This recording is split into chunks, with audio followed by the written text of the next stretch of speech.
being chased, thrown on the run, and it is caught. Touchdown, Keenan Allen. What a grab. That's what I'm talking about. Hey, that's what I'm talking about. That's the warrior spirit right there, boy. Huge sack by Joey Bosa. 90-yard touchdown. 90-yard touchdown. It's going to be picked off at the 8-yard line by Derwin James. Herbert sets his feet, takes a shot downfield, has Knighton. Caught! Touchdown, Chargers! That's the greatest throw I've ever seen. Oh, baby! Welcome to the Thunder Down Under Chargers podcast. Andy here with Jack and Alistair. Boys, what a way to cap off one heck of a weekend. Woo-hoo. How you feeling? You first, Jack. Tell me how you feeling, brother. Absolutely ecstatic, brother, because that's how you have a wedding, and that's how you win a game of football. Woo! That's it. And the man of the hour himself, Alistair, mate, what a special, beautiful day for you and your new beautiful wife, Kirsten, on Friday. You must have had an inkling the boys were going to win this one for you. I put it out there. I put out the good vibes. I said just the please God, the cherry on top for the weekend, best weekend of my life and Kirst's life would be the Chargers having an upset win on Sunday Night Football, Herbert versus Tua. Doesn't get any better. It's just been, unspeakably brilliant and enjoyable, and get me over to the United States because I want to barbecue some pineapple in Hawaii and find some relatives of Tua and let them know about the game that just went down. Very good. I'm sure Kirst will love that. First stop on the honeymoon. All right. As always, guys, thanks everyone for listening, who tunes in, who watches weekly, monthly, whenever you do. We appreciate it. Please take a moment to give the show a like or a review and subscribe to the channel if you haven't already to get updated on our latest content. Awesome win at home for us to get through. Another crucial conference tie against the Tennessee Titans coming up at home next Sunday. But let's get into it. Los Angeles Chargers 23, Miami Dolphins 17. Season-defining, elimination vibes, primetime football at SoFi Stadium. The league flicks this game to Sunday night, so the Chargers flexed the royal blue uniforms for the powder blues and yellow pants. And boy, ain't that a sexy look for a nationally televised showdown. Look good, feel good, play good. And that's just what the Bolts did out of the gate. Defense getting off the field quickly. Offense looked great on opening drive, but a disappointing play call and execution left points off the board. After the change of ends, Dicker make good after last week's jitters, good from 33. Kyle Van Noy finally showing a bit of production, a timely 6-yard sack on third down, forcing yet another Dolphins 3 and out. Strong special teams play on the return by Carter. Great field position for the offense that looked as threatening as it had all season to date. Man, it's good to have Mike Williams in the end zone. 10-0 Chargers, feeling good. Of course, we should have expected some mad sorcery from Tyreek Hill. The near immediate response from midfield resulting from a complete bar of soap operation. The cheetah stealing scraps like a hyena, just a bit too fast for the rhinoceros that was Kenneth Murray chasing him down. The pressure continued to come from the Finns' defensive front. Christian Wilkins causing all sorts of trouble for Zion Johnson, but the Chargers kept coming, working the clock beautifully en route to an Austin Eckler touchdown. 17-7 at the half felt like a job half done. Sitting there watching, you always felt like they were a Tyreek Hill blowout away from being right back in this game. Boom, 60 yards, 17-14. Heart rate's up. One bomb to Mike Williams just wasn't enough to put more than 3 on the board. 6-point buffer sat like week-old milk as the game rounded to the last 15 minutes. Herbert having some kind of game. Chargers churning up the clock and settling for another field goal. 9 points with a tick over 4 left. The Bolts defense was never going to let this one slip. Huge win against a dominant offense. Chargers now a tiebreaker out of the last wild card spot. Season well and truly alive. Herbert simply massive. 39 of 51, big boy shoes, 367 yards, 1 TD. Mike Williams and Keenan Allen both absolutely superb. Jack, how'd you feel going through this game? Results? What are your thoughts? I think I find that I don't speak about Justin Herbert a lot on this podcast because we look at the team and we expect Justin Herbert to do Justin Herbert things. All I wanted to point out, first and foremost, is that the debate of who's better, the Tua versus Herbert, I don't think Herbert shut the door on that. I think he just blew the house away that had the debate inside of it. Completely demolished it. Because House is gone. It was pretty clear. There were two quarterbacks there. One was Justin Herbert and one was a quarterback that has an offensive mastermind as a coach and played okay. Herbert's pocket presence was incredible. It's probably the best I've ever seen from him. Stepping up into the pocket, stepping sideways, moving his feet. Clearly Bolt fam, clearly the NFL has been seeing for the first, 13 weeks, an injured and sort of sore Herbert and unsure. Tonight, on a national stage, we saw him, and most commentators and media pundits are saying it's one of the best games of a quarterback in the NFL this season. Yep. There was that throw to Austin Eckler where he steps up in the pocket, about to be sacked. You can see it, pulls the ball down and then gets it out. That's probably my favourite play of the game because it just showed the poise that he had to have because he had pressure coming at him all day. Christian Wilkins was just phenomenal, but incredible. Justin Herbert, well done. Thank you so much. We don't praise the person that's always so good because we expect greatness. Tonight, or yesterday night, for me watching it, that was great. I was blown away by how good he was. Beautifully said, Jack, and wonderful intro too, Andy. You got me just excited again. Feels like I'm still glowing in the embers of the victory. And my other favourite throw, Jack, not just that Eckler one, but the donuts he almost burnt into Keenan Allen's stomach. Keenan barely looked up. It was like, okay. And then he's just pointing at him afterwards. That's got to have it. Fourth quarter. Let's go, franchise quarterback. I'll flip it, of course. This is equal part Herbert and equal part Brandon Staley masterpiece. When he first came in, Staley, I was prone to calling him the modern day Mozart of defensive football. And we have seen almost none of it since he took over. We've seen precious little. We've seen a defense that's ranked in the bottom 4 across some key metrics, particularly rush defense and points allowed, all of the bad stuff. But Chris Collinsworth was choking down tears almost at some stages of that game in terms of the paucity of pieces available to Coach Staley, and the game plan was sublime. And I'm starting to think that it might be a versus the Shanahan scheme. Staley knows what to do, because don't forget, Staley was at the Rams. McVay runs a variant of it. When we faced the 49ers, arguably that was Staley's best offensive game plan of the season, remember? No one thought we'd be in that game, and we did a good job bottling them up.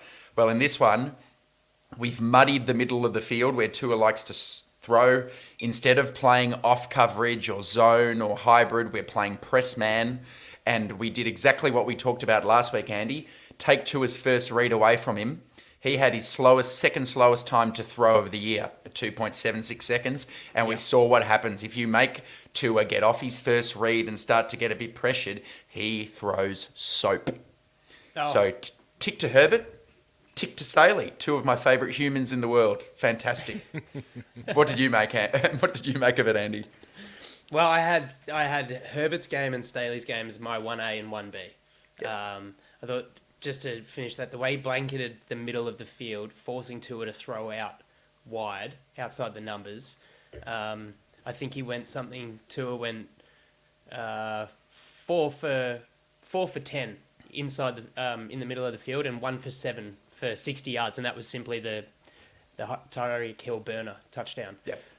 So really well done. The defensive execution as well. You know, it's all well and good. Staley's had these plans, and we haven't been able to execute it. So I think the way that the defense came together, and with, I think off the top of my head, 6 defensive starters out of the lineup. Great debut from Jasir Taylor. Michael Davis, man. Awesome game. He was responsible for the trip that led to that 60-yard TD, but I think he had 3 receptions on him from 9 targets, 2 pass breakups. He's tackling everyone. Lloydie, Al, sorry, mate. You actually said on the couch, JC who? So I got a question for you. With 9.4 million cap hit next year, hits free agency in 2024. What do we do with Vado? You think he's earned another year or an extension, to be honest. Now, there's still 5 games left in the season, so let's see how he finishes. But if Staley's now had some sort of epiphany where he's realising, hey, I know I traditionally run a bit more zone in a Fangio scheme, but my personnel are actually big and rangy and fast. Get Michael Davis up on their body and use them in that way. He could suit the scheme beautifully. He's had 3 games in a row where he's looked $1 million. Yeah, he's actually looked $9.4 million apparently. So I don't know. Look, next year I think we'd be really brave to cut him. We'd be cutting him to save. I think that the savings are $7 million. Yeah. And the dead cap's 2.4. But then you're having to work out. Okay, you're trusting JC Jackson coming back from a Volscian fracture surgery, and then Asante on the other side, and just sit. I don't know. Michael Davis has made himself maybe indispensable. What do you think, Jack? Do you agree? And on top of that, is it a confluence we saw last night of not only Staley finally maybe just going, well, let's play press, let's get up in the receivers' faces, let's drop those linebackers deep, because you know that the Dolphins weren't necessarily going to run the ball particularly well. Even though they have a fairly decent offensive line. But there's also, when I talk about confluence, there's players finally understanding the scheme. And with Derwin James out, and I saw a tweet, I can't remember who I can attribute it to, but it was, well, has Staley been trying to be too cute with Derwin James? And perhaps we just need to go out and let the players play, because the secondary and the linebackers, for the first time, I really couldn't see a mistake. I couldn't see a blown coverage. The touchdown to Tyreek Hill was Michael Davis tripping over. He was with him. Alohi Gilman broke up at the first pass of the game. I'm going, what is going on here? Everyone seemed to know where the ball was going on defense. And so is that not only Staley's scheme finally becoming more comfortable with the players on the field, we don't have Derwin James who's trying to do too much. And you've also got Michael Davis, who's had a year and a bit in the system now, going, hey, okay, I can actually play my man coverage, but I know exactly what's going to be happening on the back end. Because you saw those safeties were bracketing whenever those burners were going down the field. There was over-the-top help. So yeah, is it this blessing in disguise? And I've written it here, and I might put this to you, Andy. Is this all these injuries going to actually mean coming into the 23 season that we now have depth that know exactly what they need to do, because we're missing all these starters? Is this actually the silver lining of this season? Silver lining of the season, I'm not sure about, but it is very positive. Very, very positive. I see the silver lining being the rookies on the offensive line, to be honest with you, even though that play hasn't been too great. I'll digress back to your question. It's awesome. It's a humdinger for me, because we're seeing this kind of execution with our backup players, our second and third stringers. And it's like, yeah, but you had 6 starters out. But yeah, our defense on the whole has played pretty trash with all of those starters in. So I don't know.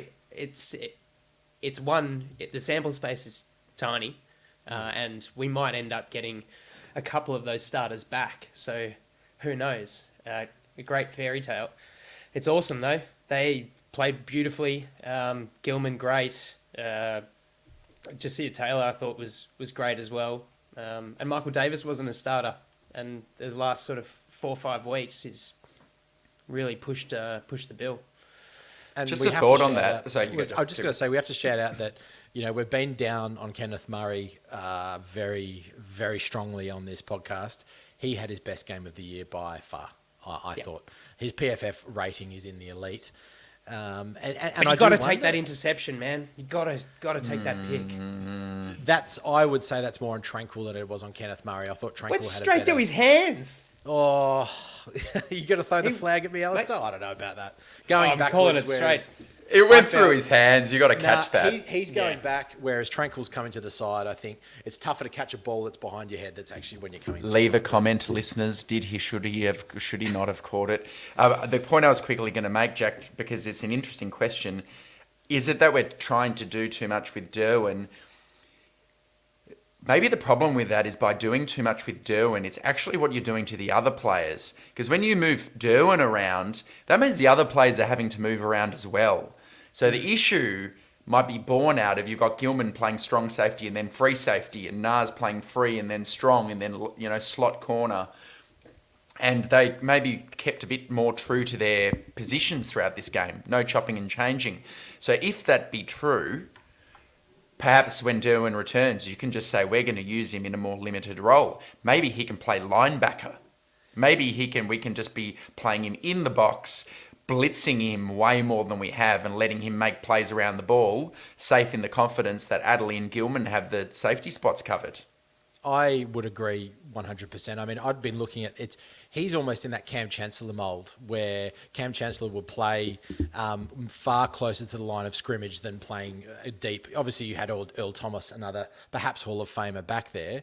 Yeah, I think that perhaps if Staley's saying, hey, Derwin, do what you want to do and the team will adjust around you, perhaps everyone's so focused on what Derwin's doing and then I've got to go, okay, he's going over there. I've got to now go, I've got to play free safety, but I wasn't strong because Derwin's seen something and he's going at it. So I would see it perhaps the verbiage, there's a good American term, to use rather than saying limited role, I think you play him in a more prominent but clear role where everyone can read off of him. Which I think perhaps we might see. And let's get him around the ball. He also shores up the tackling for the run game too. So get him in that linebacker position and play Gilman and Nas high. Yeah, great point. We're so positive, man. We're blowing the old trumpet for the entire team. So let's do a flip of it for a second. Jack, look at the statistical dominance in this game. It is really quite something. You're looking at 432 yards to the Chargers to 219. Third down efficiency. I know what's coming. Where am I going? Take it. I mean, why have we won by 6 points? Exactly What's going what you're on? saying. So why haven't Lombardi why haven't we put up 35, 40 points? I didn't say Lombardi. What do you put it down to? Why was this not a blowout? Why was this not a blowout? We've dominated them. Especially when you've got Herbert playing arguably the game of the season. There are a lot of things that come into my mind when I think about it. The porous offensive line does not help. They were bad. There still aren't a lot of big gainers. The Mike Williams throw, which was very reminiscent of the famous throw last year to Guyton, throwing across his body, 60-yard bomb, didn't result in a touchdown, but was still, almost a carbon copy of the way he set his feet with players coming at him, etc. There's still a lot of stick routes. Like the first throw to Mike Williams is relying on Mike Williams to win that one-on-one. That's not schemed open. You're just hoping that a big 6'4" dominant receiver can beat the cornerback who had inside leverage and just jump over the top of him. The percentage of that throw is probably very low. I still don't see enough dominance maybe not dominance is not the right word, but creativity in the scheme. I still don't see enough creativity in the run game. I don't feel like we get players and our centers pulling out and getting into space. When we do, we get called for a bloody flag because there's a receiver downfield. Not a receiver, lineman downfield. Ineligible. Yeah. So can we really go at Lombardi in a win? We still probably can. There's also a couple of fourth down calls and I'm going, what are we doing? Why are we passing to DeAndre Carter in the flat and hoping that he can do something? If he doesn't trip, though, is that a touch? Yeah, I'm with you. That was a bad sequence, that red zone sequence. There were 4 plays and none of them were good. Red zone efficiency, I'm going to jump in, Jack, because I'm chomping at the bit to jump in, please. To get stuck in, because the Chargers are ranked 27th in the league for red zone efficiency, 47.9% thereabouts.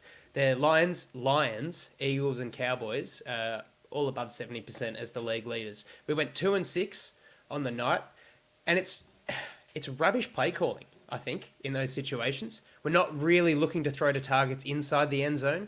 The depth of target to that Carter catch was 3 yards behind the line of scrimmage. I know you're getting pressure, but Herbert's. Yeah. We've just said Herbert's feeling himself. His ribs clearly are no longer no longer an issue for him as they were. He's matured in the way that he's observing and feeling pressure, being able to get himself out. I think to Lombardi's credit, we're actually moving him a bit in the play design as well, which is helping. But we're just not really scheming guys open in the red zone, which is disappointing because that catch to Mike Williams on his score was beautiful. And that's what you want to see. You want to see crossing routes at different levels of the end zone, and just not really seeing anything good. Well, if you can't run the ball in the red zone, you're highly limited in what you can do as a play caller. And I don't know what the answer is. We've basically given up on zone running. We've given it up. We don't know how to do it. So just taking this game as an example, we had 14 gap man runs and 5 zone runs. And that's supposed to be a staple of a kind of Shane Day type of scheme. So we've stopped that. We're going, our linemen aren't athletic enough to pull and move out in space. We're just going to go take your man and find the yards. But 57 of Eckler and Kelly's 74 rush yards came after contact. 57 of 74. That is brutal. That's so brutal. So maybe part of that is the play call. You're in the red zone. You think, well, I'm not going to run the ball. It's a waste of a down. Some of it personnel, right? Like you say, pressure on the quarterback. Can you drop back and wait for plays to develop with Sorrell and Sawyer, with Jalen Phillips and Chubb and Wilkins bearing down? Maybe not. So I don't know. Maybe it's difficult, but it wasn't. It didn't go very well. I agree. I just find that it's awesome. This offense clearly was great last year when everyone was healthy and we were going. Keenan was perhaps a little bit faster. Mike Williams was the X receiver moving around a bit. Mike Williams still doesn't look super mobile. Keenan Allen does, even though he caught 12 passes, still looks like just a touch slower. Could you imagine Mike McDaniel's scheme with Herbert when you can actually throw the ball with timing down the field? Could you imagine crosses? I just feel like there's no depth in our offense anywhere. It's just rely on stick routes, rely on one-on-one, rely on the receivers to get separation, and then rely on Herbert to throw it into, as you alluded to earlier, Alistair, the basket that was about as big as, I don't know, my fist. And the margin for error is huge. There's just... Is it Lombardi himself being he just lacks creativity? Is it the scheme? We're seeing the real, maximum the scheme can be pushed with injuries, or is it the line where they're coaching and going, well, we need to protect Herbert, number one, don't worry about running anything, just pass protect, and we'll try and cover holes. I don't know. Now, our good friend in Atlanta, Georgia, Kev Diego, did point out, he said, well, they finally did something I've wanted to see, which is get Storm Norton on the field playing as a tight end in 13 personnel. And on the Austin Eckler touchdown on the 4th down, that's what happened. You actually had Storm in there. Good point, Kev. And if you're on the green route now, you will not make this putt, you jackass.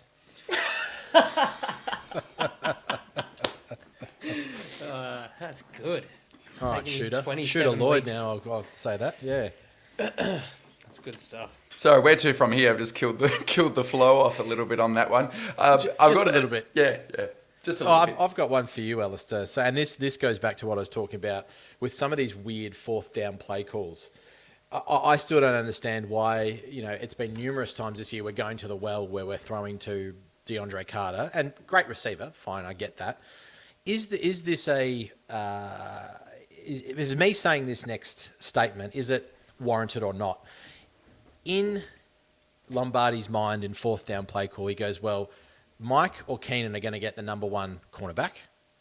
The other one is going to get number 2 cornerback. So I'm going to bet that either Everett or DeAndre Carter are better than the 3rd or 4th opposition cornerback. So therefore, I'm going to see what they can do. Is that warranted? Is that something that you reckon goes through his mind? I think that's what I'd be doing, depending on how fearful you are of the corners on the other team. If I'm really worried about the matchup of whoever the cornerback 1 is, then perhaps. But Xavier Howard's been giving up a lot of yards, and I don't actually mind that. And the guy who picked up DeAndre Carter on that one. Kader Kohu, the rookie, he's actually having a really good season, and he made that play. So maybe that was his starting point, but if he thought about it maybe a little more carefully, Carter or Everett on Kohu in the slot is maybe not the matchup you go after, and you'd rather take Mike Williams on someone like Xavier Howard. So, yeah, interesting. But I think that's got to be part of it. You're thinking our third and fourth and fifth are pretty good players. Let's go Josh Palmer, see if we can go after him on a fourth down. I'd still rather see it in Keenan or Mike Williams' hands, personally. Yeah, I definitely agree with you. I felt so safe on third downs. It was Keenan. Keeps you warm. All right. Any further thoughts? I mean, I think the fact that what did we play last night? We played. I think I heard this correctly. We played 35% man coverage, which is the highest all year that the Dolphins have faced, I believe. And we beat a team against. They were the Dolphins' offense and number one against zone and number one against man coverage all year, and it did not look like that at all. And just a small other thing that I really wanted to touch on was that I love the fact that, you know, Staley recognised that Tua is a timing quarterback and everything was timing. You take the timing off by the point of contact by the DB, you know, even if it's half a second to 3/4 of a second, it puts the pacing off, it puts the step back off, and Tua had no idea what to do. I just thought it was wonderful. It was really, really wonderful. No catches to the tight ends. None. Yeah, that's it. I mean, Gesicki's a half decent tight end. Didn't see him all day. Yeah, Durham Smythe was almost the more dangerous one. He's had probably a better year than Gesicki, but none doing. DB's on. McDaniel cooked himself.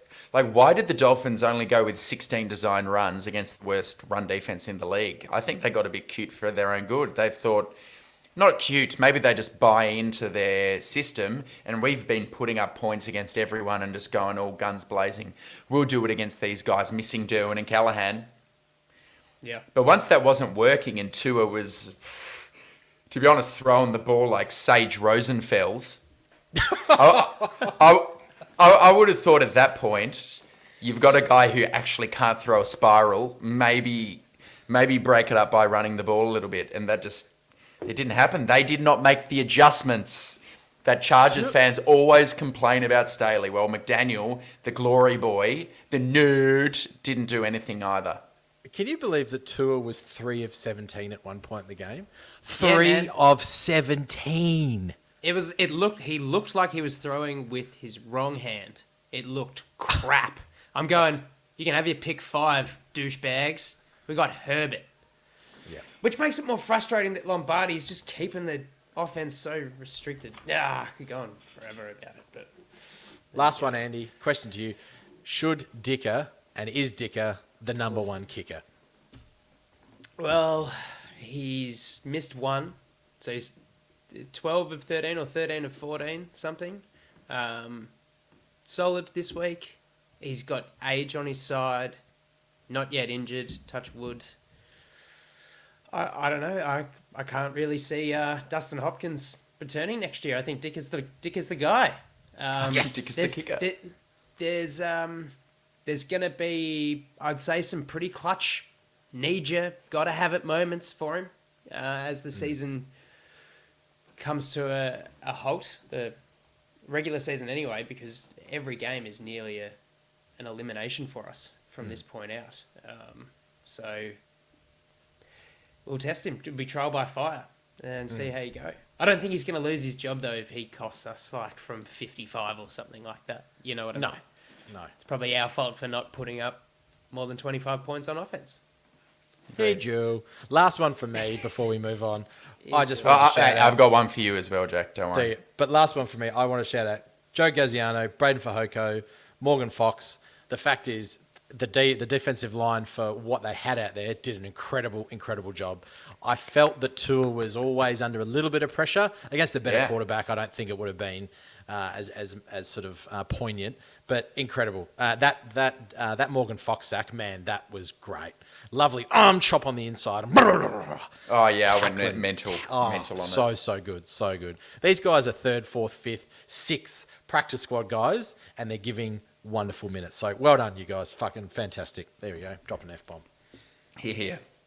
Here's a chance for you, Jack, to do a bit of self-evaluation and reflection, because I know you enjoy such tasks. We've spoken a lot about remaining calm under pressure, and when things aren't going well, Brandon Staley has to, he has to embody what he wants to see in the team and be calm, have a bit of fun, just go with it. Applying this lens to yourself, how do you think you did on Friday when, as we're getting ready for the wedding and the photographers have arrived, we all take out our suits, put them on, and Jack realises we're all wearing black pants. For some reason, his are a royal blue. How did you deal with it? How did you deal with the situation? What learnings do you take from it, my friend? I was pretty, quite incredibly, Alistair, since you were the one being married, kudos, hats off to you, because you dealt with the situation far better than I did. Listen, I didn't blow my top. I wasn't on the sideline doing the bow up like Anthony Lynn. I also wasn't with a visor going, "Whoa, I've got no idea. My name's Mike McCoy." I sort of felt like it was, I felt like you were Brandon Staley and I was Justin Herbert, and I needed my coach to jump in for me there. I needed my leader and call the right play, call the audibles, and we got the touchdown in the end. So thank you, sir. Thank you. Welcome. Just to round off the story, we've had to call up our tailors to make a new pant 3 hours before the wedding ceremony, and those lovely tailors drove the new pants out to a remote location where we were based, and they arrived 5 minutes before our car was due to leave to the ceremony. Jack's quickly whipped on his briefs, never seen him put on pants that quickly, and we all filed into the car off to the wedding. That was one of 2 hiccups we had. We also had the best man miss the wedding entirely because his beautiful partner went into labour 3 a.m. in the morning on the day of, when she was not due until Christmas. But congratulations, of course, to our dear friends. And the birth of a beautiful baby boy who I saw in the hospital yesterday is just looking fantastic. What a weekend. Sorry, I derailed the conversation a bit. That's there. all right. No, it's on our minds. I think you call the audible, you get it through, you adapt, and you get the touchdown, you win the game. I was definitely going to touch on the little bundle of joy that's arrived in our lives. Untimely or timely, however you see it. Glad that everyone's happy and well. Speaking of Big Daddy, I got this feeling that Justin Herbert's just got something in him. He's evolved from robotic Herbert, and now he's got attitude, and I don't want to say it because it's more offensive to Americans, but it starts with C and it spells like aunt. And there's just fire in him. There's fire in him. The pointing to Keenan, the touchdown. When he walked into the locker room after the win, he spikes the ball. Yeah. I love it. I love high. what I'm seeing. He's growing up on the field. He's growing up in the head. And it's very, very exciting. We just got to get an offensive coordinator that will actually let him throw the ball. Cheerio. Well, it's really easy to pump up everyone when we've had a win. Let's play a game of snakes and ladders, because some guys deserve some credit and there's probably some that need a bit of a talking to. Jack, you want to hit us off? First one for me, I thought Joshua Kelly, when he was on the field, did well, and he's actually taking meaningful snaps. I would like to see him run more, but given the issues we have with the offensive line, I'm not sure if we will. But Joshua Kelly slowly just becoming a great second running back behind Austin Eckler. So you're going up my ladder. Well done, Joshua Kelly. It's good. Coming back after a couple of weeks off too. Good. Good call. I'm going to do what Staley did with his third game, Paul, and just throw a blanket over a part of the team, which is the pass defense. The entire secondary, specifically Gilman and Jasir Taylor, because they're the unheralded ones who you're a bit concerned about, both played superbly. And wasn't Staley chomping at the bit to just give them all a shout out? He's always talking about a DB factory and loves to shout out Ronaldo Hill and Derek Ansley. And at one point in his press conference, he called us the best pass defense in the league. Don't know what grading or metric he's looking at there. I thought even Staley got a bit ahead of himself there. He was Thinking with his stiffy. He was feeling the win. Good on him, you know. It's been such a hard year for him. He's entitled in that moment just to maybe not brag, but to enjoy it. Agree. A little bit. So up the ladder for all of the DBs, because if they play like that, we're going to have a real chance to make the playoffs this year. Yeah. I've got a snake and a ladder in one. We brought it up before, but I think it's just worth mentioning again. Credit where it's due. We do bash Kenneth Murray a lot. He's vastly improved in the last couple of weeks. Now, give that a fair benchmark. I'm not saying he's great. But in the NFL, man, you got to take those interceptions. That's got to be a learning curve. But stringing together a couple of nice performances. So, kind of a little bit higher than middle of the pack. He's on the first rung or something. Second rung on the ladder. Yeah. Next snake for me, there was an absolute 1 foot on the floor fireball that Justin Herbert sent to Gerald Everett, and he dropped once again. That's a drive Very killer. catchable. Very important catchable. time of the game. Very important Very time of the game. important time of the game. And, dude, this is happening over and over and over again. Dude. I love you. You're playing really well, and I think you've been a great weapon, far beyond anything that I believe any of us probably thought you would be. But come on, man, catch one. You got to, in this final stretch of games, there's going to be that ball that goes to you. Catch it, please. So just a little. Or know your personnel, Jack. I mean, maybe he's a guy where you get the ball into his hands close to the line, and he's a run after catch guy. This was a 2nd and 17. We're up by 10 points, and we're going for a 17-yard completion. I haven't seen him make a lot of those. He's not very good in those spaces. He's more a get it in his hand guy and see what it can do afterwards. Yeah, true. But agree, it was an important drop, that's for sure. Could have lost us the game ultimately, really. Yep. It's on me. I will. Thank you. Let me compose myself. I'm going to say Mike Williams just been back in town. I want to shoot up the ladder. I'm feeling positive. Mike Williams, let's not pretend that he's feeling 100% out there. He couldn't possibly be. He's re-aggravated the ankle with a tippy-toe catch against the Seahawks. And what's he missed since then? Another 2 weeks or 3. And now we've clearly only played him because we're like, dude, we need you. If we lose this game, the season's done. And what does he respond with? 6 catches, 116 yards, a touchdown. Like you said, Jack, that beautiful one where Herbert rolls right and throws left. And then the one in the end zone where he gets both feet in behind about 3 defenders. There's also that 3rd and 9 on the opening drive where he beasted.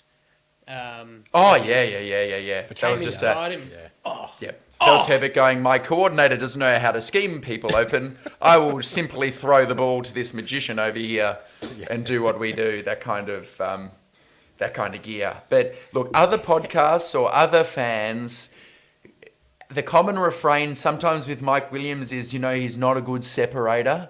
Yeah, no shit. He's 6'4". Yeah. That's not like we've got other separators. It's not what you need from every single receiver. What he does is worth it. There aren't more than 6 receivers in the league who do it as well as he does. And what a difference we look like on offense when he's out there. I've grown a strong appreciation for this guy over the last 2 years. I now really, really like him, and I think he's a great receiver. Here. Agree. Very good. Up the ladder for me, Jack, you shared this tweet with us a mere half hour before, but Raheem Lane, if you get the chance to go back and watch the game again, the score's 3-0 Chargers. The block that he lays on their gunner was so good. I love that shit. Up the ladder. Get it. Love it. My last one this is another ladder. This is a little bit meta. Justin Herbert's ability to recognise zero blitz and be composed, because this week I thought he was very good against the zero blitz. Again, silver lining, he is seeing more and more exotic looks, and he's getting far more pressure in his face than he did last year. He's number 1 in the NFL for being pressured, I believe. So up the ladder, Justin Herbert's ability to understand what he sees in front of him from the defense and adjust and have an incredible presence in the pocket. That's gone right to the top of my ladder. And I'm getting a stiffy a little bit about it. That's how I felt when I was watching him. I prepared a few snakes, and I'm not even going to go to them. I'm not interested in snakes this week. I feel too good. There have been too many ladders, so I'm happy to leave it there, Jack. I agree with you. We've all played well this weekend. Yeah, well, We've blown smoke up everyone's ass. We're all feeling it, and why not? Season's alive, and we just beat the Dolphins. Enjoy Arguably it. one of the best. And Tua. Oh man, so good. All right, so out of the game, it looks like the Bolts have come through relatively unscathed. Nothing major at all. Per Daniel Popper, Bryce Callahan, Sebastian Joseph Day, and Trey Pipkins are expected to return to practice this week. Derwin James still day today. And the Staley quote was, anything is possible regarding Joey Bosa's return to practice. Although, look, I still would say a return against the Colts is best case scenario. And golly, if we can pull the wool over the Tennessee, then hot damn. It's a juicy 3 weeks to run in with Big Bear back. Brandon Staley in his postgame, obviously feeling himself. The emotions were running hot in the locker room, and so they should, because when you looked at this game on paper, couldn't have paid me to have punted on the Chargers, really. It was grim and awesome that they came through. But we move on. The next game is the focus. Alistair, let us know what happened with the Titans, the last battle against the Jags. In Tennessee, Jags 36, Titans 22. Wow. Best game of Trevor Lawrence's career. Third loss on the trot for the Tennessee Titans, having lost to the Bengals and the Eagles in the preceding weeks. GM John Robinson gets fired. A bit of disharmony in the building. They're suffering injuries on a level that is Chargers-esque. No Treylon Burks. Christian Fulton, their breakout cornerback, out with the groin. Danico Autry, one of their best pass rushers, out with a knee. David Long, Zach Cunningham, linebackers on IR. No Taylor Lewan at left tackle. No Harold Landry at edge. No Caleb Farley. No Elijah Molden. They are fucked.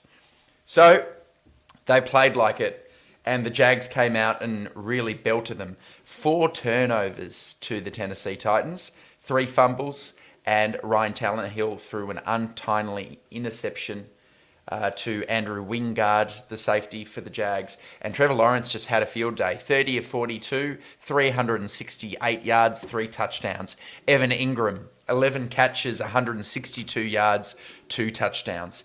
And something we should learn from, the Jags did this real game plan of heavy pass to run ratio, quick game, because they know the Titans do have some guys can get after the passer, and they do have a really good run defense. So the Jags just said, you know what, we're going to do what we've done all year. The ball's going to come out of Trevor's hands very quickly. And I'm finding with this Jags defense, they have the type of athletic potential where on any given day, they can do something incredible and win the game. And then because they're young and learning, every now and then, or even this year for periods of time, they've struggled to keep it together. Not in this game. This is one of those ones where Trayvon Walker had an incredible strip sack, and you've got Arden Key, and you've got Josh Allen, Aluakon, Devin Lloyd. They were just making plays all over the place. And Tannehill didn't have a bad game by any stretch, but they just could not keep up with the firepower of the Jags, and they could not overcome the fact that they had 4 turnovers to the Jags, none. So it was just a bloodbath. They dominated them, and what a great time to face this team. Having lost 3 on the trot, they look like they're really struggling. We've got all this confidence after the win against the Dolphins, and we're ready to fire it up, I reckon.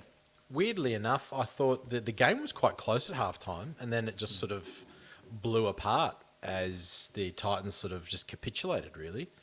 And as you said, Alistair, just on a little aside, and maybe this is slightly derailing it, I apologise, Andy, but what did you think of Lawrence's game? I still am not convinced that he's a Herbert type, but he started making some half-decent throws. I'm still, again, not convinced on the way that he throws the ball. He doesn't have the zip that Justin Herbert does, or a Mahomes, but yeah, not too bad. Very briefly, I just wanted to get your thoughts on that. I've watched their last 4 games, the Jags, and I'm seeing Trevor Lawrence play at a top 10 NFL quarterback level for that sample size. Yeah. And I am I'm feeling quite buoyed about what he can be, because he does have it in his body. He really does have a cannon arm when he wants to, and he is like 6'5", 6'6", moves around athletically, and if you can channel some of the kind of big quarterback energy we've seen from Herbert and some of the best quarterbacks in the league, I feel like he's starting to trust himself more. And that's a credit to Doug Peterson and, dare I say it, Mike McCoy, for putting the weapons around him, that he feels like he knows where he's going to go with the ball. So I'm maybe a little bit more sold on Trevor Lawrence at the minute than it sounds like you are. I think he's turned the corner and he's ready to kind of fulfill his potential. Maybe he won't, get to that you're the best quarterback of your generation kind of thing. I feel like that might be beyond him, but he's now shown that the Jags should have confidence. You're our franchise guy. Let's get behind him. We don't need to draft another quarterback. You're a gun. Okay, thanks for taking 2 minutes when I said to be nice and short, so I appreciate that. Well, I'm going to get out for the next 5 weeks, so you don't need to worry about it. Get him in while you can. Listen to the dulcet tones of Alistair Lloyd, people, whilst you can. That's right. We might purely be treated to him being drunk outside at a bar, watching a game, sending a video, poorly selfie angled, clobbering on, demanding... Wearing a beer helmet. Eating nachos. All right. Well, it does seem like the Titans are falling apart at the sides. So as far as their strengths go, look, they still do have Derrick Henry. He did have a bit of an injury heading into the last game, and he's had a bit of a shocking last kind of month. The wheels are really falling off him. I still think he's dangerous, especially against us. There's not much of a wide receiving threat. Tannehill tends to throw a fair bit. Well, he's resorted to throwing a lot to Okonkwo and the tight ends. On defense, Jeffrey Simmons is a strong man. He gets a lot of pressure. And if Herbert is forced to throw the ball out early, I'm just hoping that we can manufacture a little bit of separation. But that's kind of where I feel the main heat's going to come. I'm feeling a lot better about this matchup than I was a week ago or 2 weeks ago. Just seeing, and look, you hate to support it, but hey, we need to win. And if the Titans don't have available players, tough shit. You can only win with what you got, brother. Yep, agreed. I mean, their secondary is still one of the best, I believe, in the league, with Amani Hooker, Kevin Byard, and Andrew Adams having a really good year as well in that slot, some sort of strong safety. So they're no slouches. So it's not going to be easy for Herbert to find space, and especially if they're going to attack the line of scrimmage, our line. So I'm expecting them to throw some pretty exotic looks Herbert's way. So he's got to be on his feet. I think he's got to sort of put in a performance or a shift like he did against the Dolphins. Let's also acknowledge their coaching strength. And I think Mike Vrabel's shown himself to be one of the best coaches in the league. And what scares me a bit is them having lost 3 in a row and us coming off this win. I know it's classic Chargers kind of negative vibes. Oh, we're going to let ourselves down. Maybe not, but I really respect Vrabel. And yeah, I think internally in that building, they'll feel this season slipping away from them. The Jags are now hot on the hammer.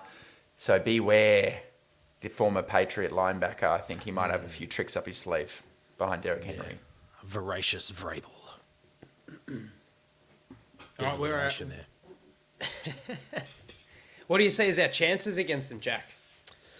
Alistair, you spoke it before. 4 turnovers, huge. You did rely on the extreme athleticism of some of the Jaguars defenders to force some of those. But we're turning into a turnover team. We're getting 1 or 2 a game. So let's capitalise on those. Another couple of things, we've got to stop Henry.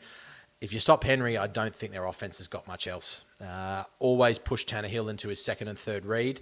He loves a little bit of play action and out to an open player on a safety or a cornerback that's bit on the play action to go and aid run defense. So be very aware of that.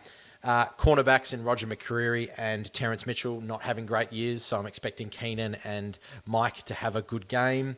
attack their line. Dennis Daly at left tackle and Nicholas Petit-Frere at right tackle, not having good years. So Khalil Mack's going to hopefully have a bit of a day. He's been actually quite poor recently, Khalil Mack, in terms of He's doing grading. a lot of work, though. I think the He's guy's doing just a lot of knackered. work. I think the guy's just Yeah, gassed. yeah. So, and he's copping double teams and being chipped. So, we won't hark on that a little bit too much. But we all like to know how sometimes I go into the opposition quarterbacks, where he likes to throw and what he likes to do, etc. Here we go.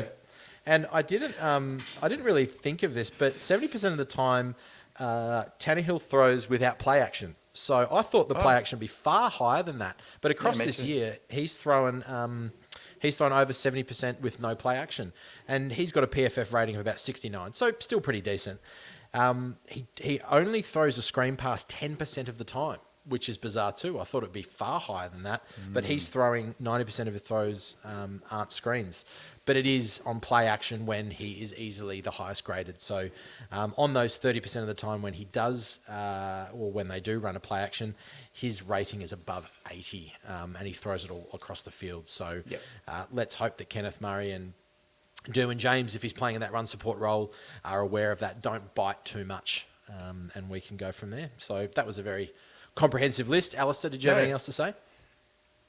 The wide receiver room without AJ Brown, as you said, and especially without Treylon Burks, it leaves kind of limited options for Tannehill to throw to. In fact, I saw one of their receivers on the weekends called Racy McMath, which sounds like a franchise Madden creator player. Racy McMath. Look, they've got plenty of weaknesses to exploit. Their linebackers at the moment with the other guys on IR, it's Monty Rice and Dylan Cole. Some opportunities there for Everett and whoever's in the slot. Austin Eckler on screens. And their pass rush is usually a strength, but I think that they're struggling right now with that Autry. So hopefully that gives Herbert a little bit more time to survey the field. The Titans blitz the least in the entire NFL. 32nd. They only blitz on 13.8% of downs. So they just try to get pressure with their four guys up front, and at the moment it's not working for them. So plenty of opportunities to exploit them. Would you be happy to see them try more linebacker blitz packages and open up the middle of the field? Do you think Sure. we could expose that? Sure. Sure. As long as they're not sending them in between Zion and Foster Sorrell. Sounds good to me. I'm a bit worried if they come that way. Yeah. Yeah. There've been too many, like we saw with Jeffrey Simmons. Help me out, Christian Wilkins. There were times other guys are just like straight through. Like their blockers up front were really struggling. It was just a lot of coming across, wasn't it? Straight on a across the slant. front of the face of the lineman, and they just were never had a chance. I saw the update that there is a very chance that Rashawn Slater could play again this season. I think that would be wonderful as a development. Just one more of these, I won't call them scrubs, one more of these backups who we're not relying on to start week in, week out would be great. And let's hope Corey Linsley is improving from his performance against the Dolphins, because, again, he wasn't amazing.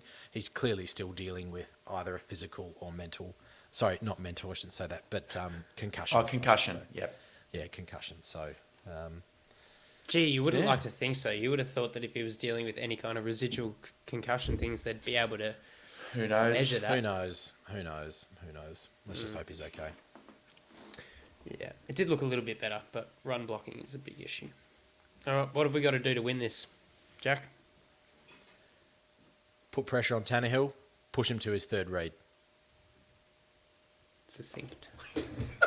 I'm just trying to leave. I'm just No, trying to leave that's as a good much one. open for everyone else. No, that's okay, buddy. You can hog it. How many red wines have you had, Alistair? You're slurring your words a little bit there. Not rocket science is the game plan for this one. It's to stop the king.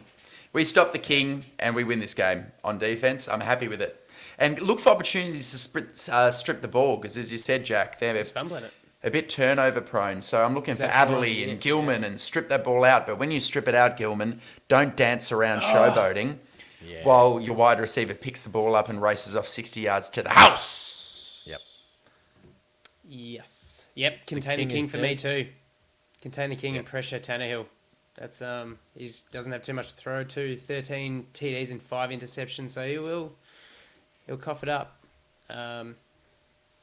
but I'm feeling good. So I'm going to go Tennessee 14, Chargers 24. I'm going to go. I have a feeling it's going to be a bit of a slobber knocker. So I've gone 17 Titans, 24 Chargers. I not have a also slobber knocker. gone. Yeah. Under 42 points. I think it's going to be ugly. I think it's going to be ugly. Yeah, flag. Well, what's a slobber knocker? What you said last week when you said 42, 35. which is what you said. Oh, Miami slobber Chargers knocker. was. Slobber knocker like it's a tough affair, Like low it's a scoring. tough affair. That's what I'm saying. Like a slog. I've had too many red wines. Sorry, mate. But Robinson Crusoe. Robinson Crusoe game. There you That go. is Robinson Crusoe. And Sorry, And listeners, that's a personal joke that we were talking about before, but it's all right. And I have, mate, I've gone with the exact same score prediction that you have. Chargers 24, Titans 17. Looks like we're all feeling a little bit better and are expecting the Chargers to go 8-6, which would just take a little bit of pressure off. Then it means we can probably get away with winning 2 of the last 3 and still having a real good chance to make the dance. Yeah. Very, very exciting rest of the season to come. Alas, Jack and I, we're not going to be with Alistair for the next 5 episodes. Oh, big shoes to fill. He's a big nerd. He spends a lot of time doing all the work that he puts into this, and he makes it a fantastic product. But have an awesome time on your honeymoon. We're both incredibly jealous. Catch up with all your new internet friends, and make sure you think about your wife on your honeymoon as well. Kyle is more than just an internet friend. Kyle is a absolute gentleman and a Not scholar. talking about Kyle. Not talking about Kyle. Yes, yeah. Anyway, before I go, I will just express some gratitude to all of the people who they've reached out since the wedding. A lot of people on Bolts from the Blue just wishing me luck, making jokes about how much better looking my wife is than me, to which I say I duly agree. And just Can I just interrupt there? Hearing them say that you have been out kicking your coverage, bravo. Bravo, guys. That is some of the best gear I've ever heard. Play on. But I will find a way still to participate. I've got some plans. I've got something up my sleeve. Might still do a bit of TDU film on the Twitter to give you guys a chop out, and definitely sending the odd video from abroad wherever I might be, whichever backwater town or rural part of the West Coast, and see if I can still be a part of the show. Otherwise, I'll see you guys back towards the middle or the end of January. Hopefully we'll have some Chargers playoffs to talk about. I think continuing TDU films is a non-negotiable. Yep. Sorry. Important. But we'll miss you, but we'll do you proud, mate. We'll fly the flag. And everyone else, we'll see you next week on Thunder Down Under Chargers podcast. See you later, folks. See you, Lloyd. Have a good trip. Bye. See you, buddy.